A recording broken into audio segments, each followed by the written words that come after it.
la phase actuelle cible l'autre camp du conflit, à savoir la rébellion des Forces Nouvelles dirigée par Guillaume Soro. Et donc, messieurs, j'aimerais avoir vos différents avis sur ce sujet-là. Commençons par vous, Daouda. Bon, je pense qu'il n'y a rien de, pour moi, il n'y a rien de nouveau sur le soleil. C'est vrai qu'ils ont fermé leur bureau, c'est vrai que le nouveau procureur aujourd'hui dit qu'il va mener des enquêtes sur l'autre faction. Quelque part, moi j'ai envie de lui dire bonne chance. Pourquoi, Daouda? Bonne chance dans la mesure où déjà on a eu un premier procès et que finalement pendant 7 années de procès, il n'y a pas eu de preuves concrètes qui ont été données. Il ne faut pas oublier que malgré les 7 ans de procès de M. Charles Blé Goudé et de M. Laurent Gbagbo à la CPI, malgré les preuves qui ont été données, les preuves n'ont pas été véritablement tangibles pour pouvoir... Selon la Cour, selon la Cour, pour pouvoir condamner M. Charles Blé Goudé et M. Laurent Gbagbo. Or, ce procès a eu lieu parce qu'il y a eu une collaboration du gouvernement. Parce qu'il ne faudrait pas oublier, il faut que les gens sachent que la CPI n'est pas une juridiction qui vient se substituer à la juridiction au niveau local. Généralement, la CPI vient quand le pays est dans l'incapacité de mener la justice. Or, on sait que après 2010-2011, la Côte d'Ivoire venait d'une situation tellement difficile que finalement, rien n'existait véritablement.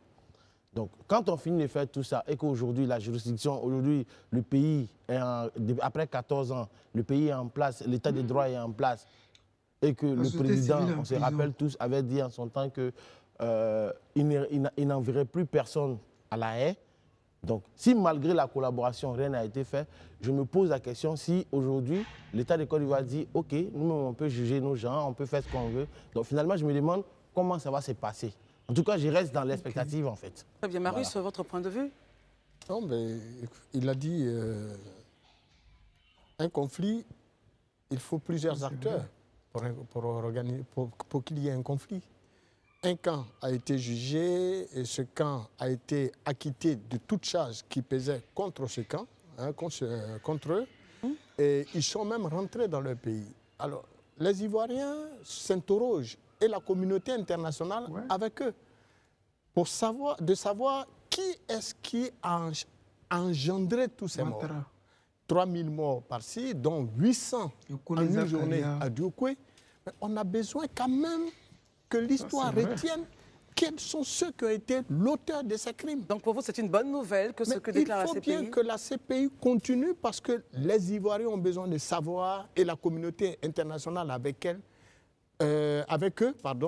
qui est-ce qui est à la base de 800 morts en une journée à Diokwe et de 3000 morts des fins de crise post-électorale en Côte d'Ivoire.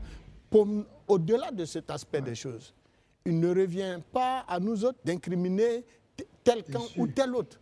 Seule une enquête sérieuse, bien menée par les services compétents de la CPI, comme ils l'ont fait pour le procès du président Laurent Gbagbo et je peux le dire, le président, puisqu'il gère aujourd'hui un parti, le président Charles Blé Goudé, il est tout à fait indiqué qu'on nous dise réellement, comme on l'a fait pour eux, que la CPI se mette véritablement en branle pour redoubler d'efforts, mettre tout en œuvre pour pouvoir éclairer l'opinion nationale et internationale sur ce qui s'est passé réellement et qui a engendré ces milliers de morts au niveau national. C'est important pour l'histoire, c'est important pour notre pays, c'est important pour la construction de la démocratie. Herman, êtes-vous d'accord avec Marius Komoé qui dit que des questions restent toujours en suspens? Bien entendu, ce que Marius dit, heureusement qu'il le dit, parce que quand j'ai écouté tout à l'heure, Daouda parler, c'est à croire que c'est parce que la justice au niveau de la Russie ne fonctionnait pas bien que les gens décident, la CPI décide de prendre le président Poutine pour aller à la CPI. Je ne crois pas que ça soit cela. Aujourd'hui, il y a lors du débat présidentiel en 2010, je me souviens de cela, le président président de la République, Alassane Ouattara, qui était alors candidat, il avait fait une promesse. Hein. Il a dit que plus aucun... Il avait fait une promesse. Le candidat Alassane Ouattara avait promis aider à faire la lumière sur tous ces genres d'événements. Il voulait parler des événements depuis 2002. Aujourd'hui, on est en phase de d'une partie, on a jugé une partie, Marius l'a dit, une partie de la crise. Effectivement, c'est deux parties qui sont en conflit. Si on a jugé une partie et qu'on constate que les éléments de preuve, je rappelle que ce procès qu'il y a eu contre Laurent Gbagbo et Charles Blé Goudé, c'était des procès à charge. Ça veut dire qu'on a écouté les témoins, que le procureur a présentés, donc les témoins à charge. On n'a même pas eu le temps d'écouter les témoins à décharge.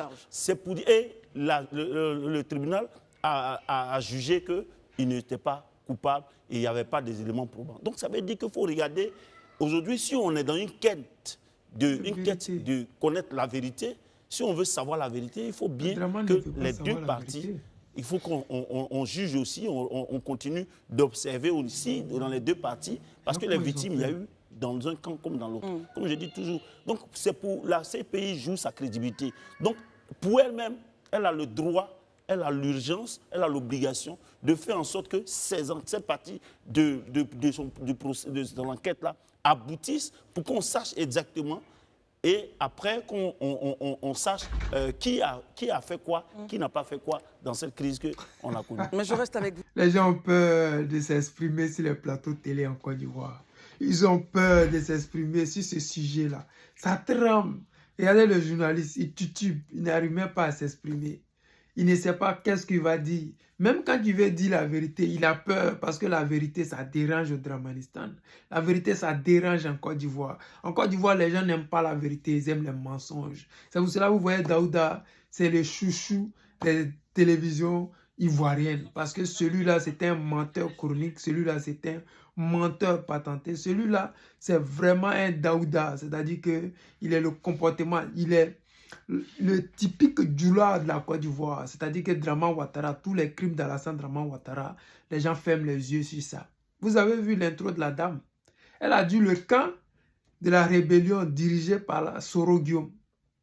Elle ne dit pas le camp au pouvoir, parce que quand on dit le camp au pouvoir, c'est-à-dire on veut parler d'Alassane Draman Ouattara. Mais quand elle parle le camp du chef rebelle Soro Guillaume, ça veut dire qu'elle avait dédouané déjà Alassane Draman Ouattara. Mais si Alassane Draman Ouattara n'était pas complice de ce qui s'est passé en Côte d'Ivoire, si les rebelles n'ont jamais demandé à ce que Draman Ouattara soit candidat, si les rebelles n'ont jamais demandé à ce que Draman Ouattara soit président, si Soro Guillaume n'a jamais tapé sa poitrine pour dire que Alassane Draman Ouattara c'était un Ivoirien, si Soro Guillaume ne s'était pas prêté à ce jeu farfelu, ce jeu qu'il a envoyé en exil aujourd'hui, Alassane Draman Ouattara ne serait jamais devenu ni même député, mais à plus forte raison président de la République.